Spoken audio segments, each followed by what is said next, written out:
Hi, so this video will be a bit different from my usual videos as it will not take place in this studio over here, Lanewood Studios. But instead I really like the idea of visiting some other home and not so home studios, just to get a bit of a broader idea of what's happening in studio land here in the Netherlands. And I hope you like these videos as well. So the first studio I visited is a home studio of a friend of mine, the bass player in my band The Wash. And I've been playing in The Wash with him for over 15 years now, and even before that we played in some other bands. So I've known him for a really long time, and he has a really nice home studio in which he does the other half of the Wash mixes and more. So let's take a look at the home studio of Perfect Sounds Unleashed, and let's go!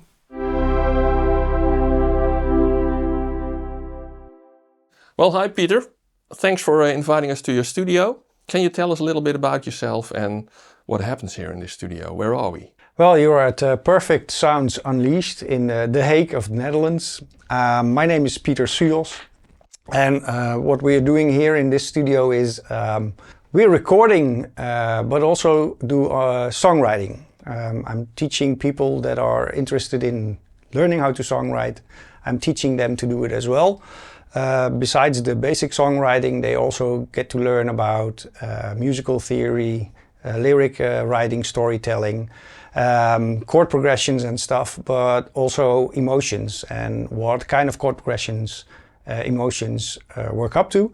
And from there on we'll go to the recording part, and I'll teach them how to record their own parts, their guitar parts or piano parts if they know how to play it. And also the other band parts, so like how do the drums work rhythmically, how do the bass line works, how keyboards work, etc, etc. Okay, great. Are you doing this full-time or is this a part-time? I'm doing this part-time. I'm an audio engineer for corporate events, and on the side I'm doing the songwriting and the recording parts in the studio. Okay, great. Well, at least it's part-time studio, but also your corporate events seem at least related to audio engineering. Yeah, right? Because it's both audio engineering and I'm dealing with people sometimes who are not really able to use mics in a proper way, and I'm helping them to get their word out because they are presenting for sometimes a lot of people. Where are we actually? Well, you're in my apartment in a room that I turned into a studio. Okay, well, it looks great. How long have you been here? I've been here for almost, it's about 8 years now. And when I started here, I needed to convert it to an even more of a studio, because at first my girlfriend and I thought we could use the same room for that.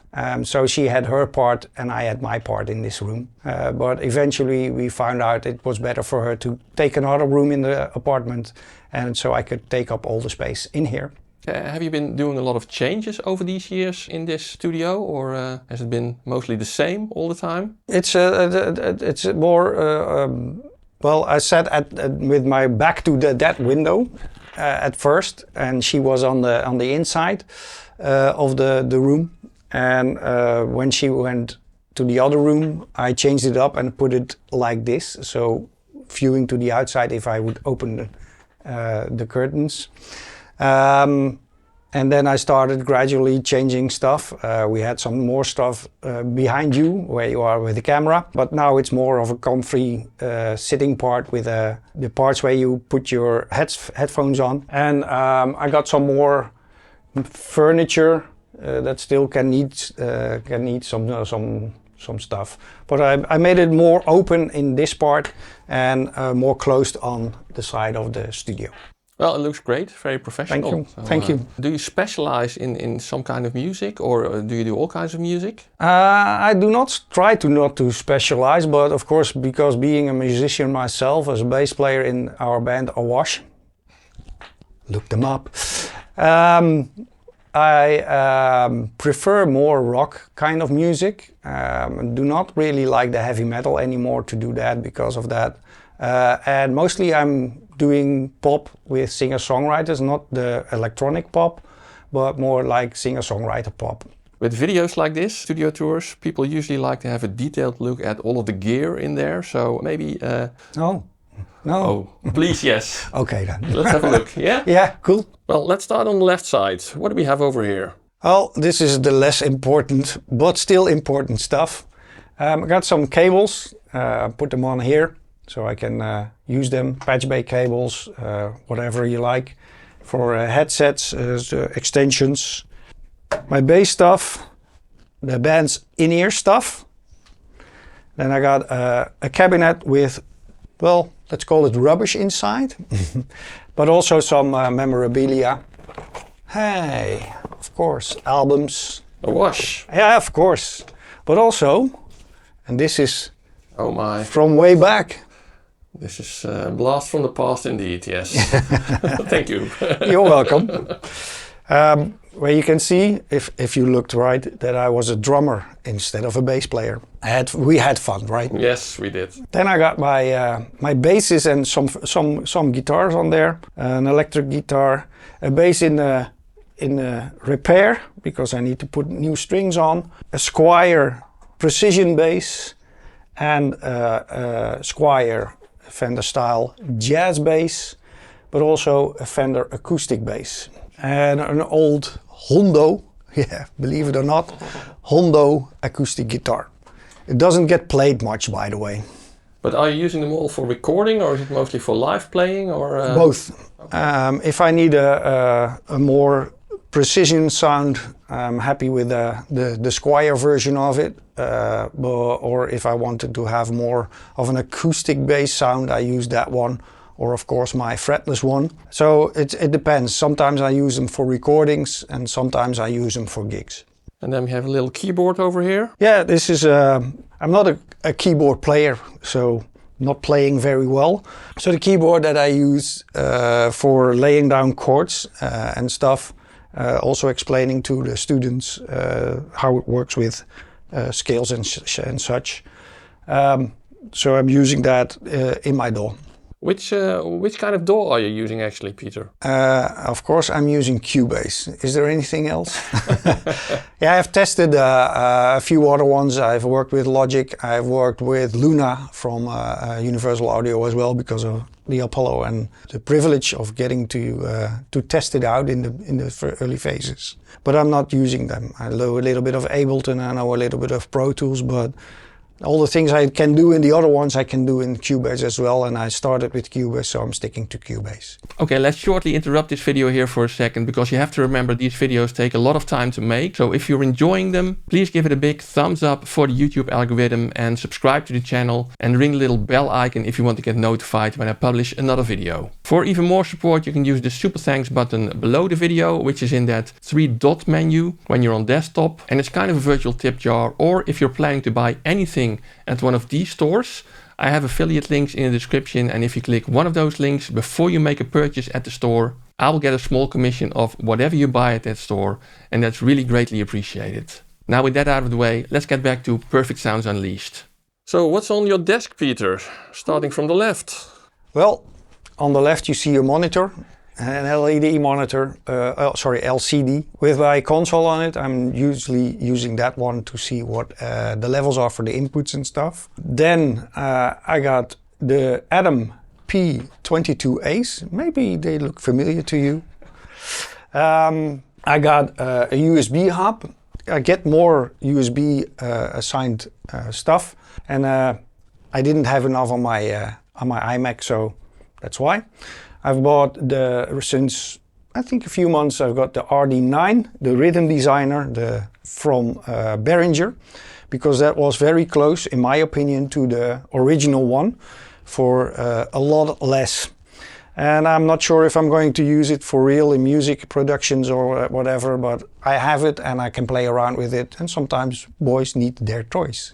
Because you're also doing melodic house music, is it? Yeah, I'm trying to get the notion of how melodic house music works. So I'm trying to get that incorporated in there. A few hard drives. All of them are SSD, of course, because that's a lot quicker. And then I got my Softube controllers, the Controller 2 and the Fader Pro 1. Yeah, and I'm very happy with it because when I use it in my project, I can go through the pages and it just adopts and I can see which channel I want. But I'm getting to that in a minute. The CC121 from Steigenberger themselves for Cubase. So I can start and stop and scroll back, EQ, do whatever necessary on the channel. It works quite handy. I've got my Apollo 8P, and I'm very happy with that because it has a lot of sounds in it already. And even if you don't use the sounds that you can emulate, I think they are very, very nice. They never disappoint at the recording part. So I'm very happy with that. Does it have enough input-outputs for you? I do think it has enough, but because of where it's positioned, I decided to use an extender, and you'll get that later from another brand, but via ADAT. Okay, great. And the last part is a third monitor where I mostly put my console on, or even plugins where I can see them working or not. Of course, you need to listen to them, but sometimes a visual will help you orientate even better. And I see, what's that red thing over there? That's one of my cameras. I don't use it a lot because I'm not having a YouTube channel like you do or something else, but sometimes I use them for making videos. And the nice part of that, it's AI. So it works like I can position myself and it follows me moving around. Great, yeah. I've seen them when we did some band videos as well. So yeah, we use them on the latest video clip of a wash. I also see some headphones there on that thing. Do you actually mix on headphones sometimes, or what do you use them for? Rarely. I do have a headphone to mix on, but mostly I've got them on when I'm recording. These are the Sennheiser's HD 650, and I've got them calibrated so I can use SonarWorks because I've got the studio measured, so SonarWorks takes out the bad frequencies for me. Well, now on to the best part. Let's have a look at the creme de la creme of this gear, studio. the 19-inch stuff and all that. Yeah. Can you tell us about it? What's in there? Maybe starting from the top. Starting from the top, okay. I've got a patch bay. I got the second one, but I need to hook it up yet. Then I got an extension for the Apollo. 8 channels in, so I can use mics straight away and have a 48 the phantom power for it. Then I got a Midas 500 series rack in there, where I have 2 Black Lion, what they called, Otters Mark II, AP style if I'm not mistaken. Then I got 2 Freudenstein Opto 4 compressors and 2 Tegelers for EQing, and I think it's the Mythic Use 500, of course. I got 2 73s Neve clones waiting, and 2 other pre-channels, but they are not in yet, so I'm hoping they'll come soon. Underneath those I've got a Tegeler Audio Cream, and I'm using that on my master bus mainly, and underneath that I got the Magnetismus 2 also from Tegeler, and I'm mostly using that on a drum bus. I haven't had them that long, it's about a year and a half now, but I'm very happy with that equipment. So those 500 series that you talked about, that's not so much for the master bus, but that's more for recording? Or I'm using them mainly for recording, and I haven't done it yet, but I'm planning on seeing if I can use them to reamp. Then underneath the Tegeler Magnetismus, I got an LA 610 Mark II preamp with a compressor in it, and I'm using that mostly for recording bass, for recording vocals with my mic straight into the Apollo. And underneath I still have the Focusrite Penta. That was the first one I ever bought for my studio, somewhere around 2003 if I'm not mistaken. And I still have it, and I'm using it sometimes for recording if I need extra channels. You're talking about recording vocals, so can you show us your main vocal mic? My preferred vocal mic is the Lewitt 840. It's a tube mic, and I really love that one because it gives also the warmth of the valves that are in them. It's just an all-round mic. I can do female vocals, I can do male vocals, of course. It doesn't matter which genre. Together with the LA 610, I'm getting the most out of the in the combination. Well, that about concludes the studio tour, Peter. How about if people want to get in touch with you to, well, maybe use some of your services? Well, it's quite easy. It's perfectsoundsunleashed.com. That's my website, and there's the contact information you need to know. If you want to go to my socials, that can be done too. I've got a Facebook page with the same name. I've got an Instagram account. That's it. Well, I'll be sure to include them in the video description. And thanks for having us over. It was great fun. And thank you for coming and joining me in my studio as well. Okay, back again in my own studio. Thanks again to Peter from Perfect Sounds Unleashed for letting us visit his studio. I'll put his contact details and socials in the description below, so you can get in touch if you need to. And if you have any questions for him, you can also drop them in the comments below. I'm sure he will take the time to answer them if they are addressed to him specifically. And furthermore, also let me know if you like these kinds of videos, and maybe if you have any ideas about what other subjects I should address in these types of videos. Now, if you like these kind of studio tours, I actually did one already, and that's of my own studio, Lanewood Studios, which I will link over here. Take a look at that, enjoy, and see you soon.